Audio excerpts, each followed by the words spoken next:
House Republican leaders are ignoring President Trump's advice to give up on immigration reform until the next Congress and will push for a vote next week on a bill they think is just a few votes away from passing.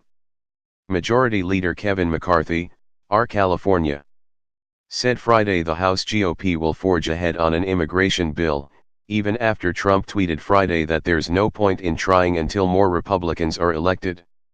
Trump stressed that Democrats in the Senate will block whatever the House passes, but Republicans said that reality won't stop the House. "I don't think you should ever condition what you do in the House on whether it can pass the Senate," said Rep. Tom Cole, R-Oklahoma. "If we pass it, then they have to do something. I think we have to prove we can do something."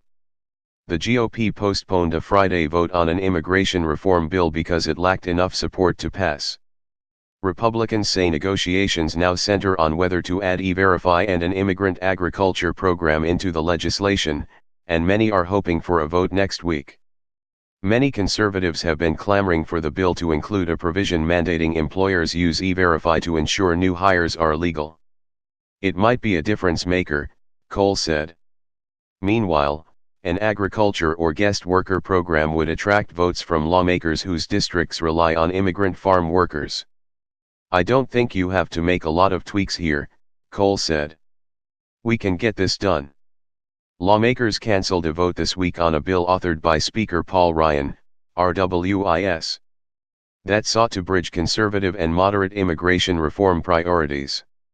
McCarthy said on Friday the House will try again next week, but he did put the legislation on the official floor schedule. Conservatives are urging Ryan to maintain the provisions in a conservative immigration reform bill that lawmakers voted on this week.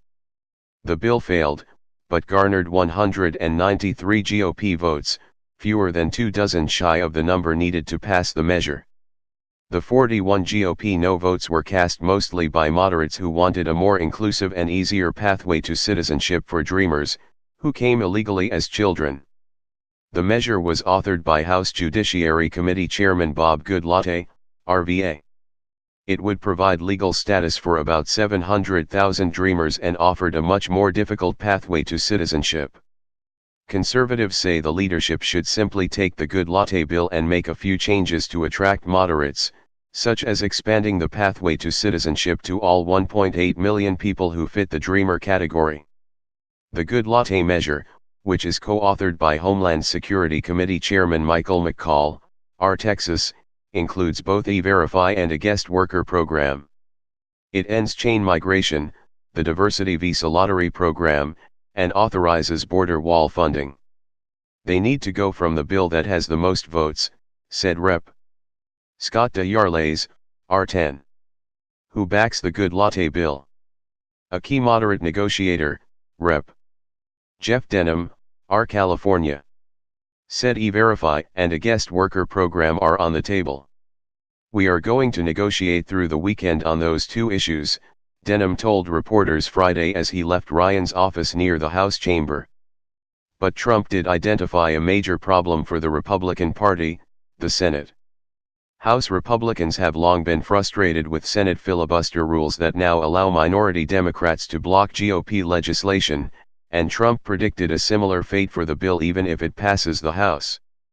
The immigration stalemate was further complicated Friday when Trump tweeted, "Republicans should stop wasting their time on immigration until after we elect more senators and congressmen/women in November. Dems are just playing games, have no intention of doing anything to solve this decades-old problem. We can pass great legislation after the red wave." While some GOP lawmakers defended Trump's tweet and said it reflects reality, others found it confusing. Trump made a rare visit to the Capitol last week to urge lawmakers to pass a bill, but with that tweet, he appears to be telling them to give up. "It doesn't help, I'll be honest," said Rep. Joe Barton, R-Texas. "What we wanted was for the president to say vote yes next week on the compromise bill.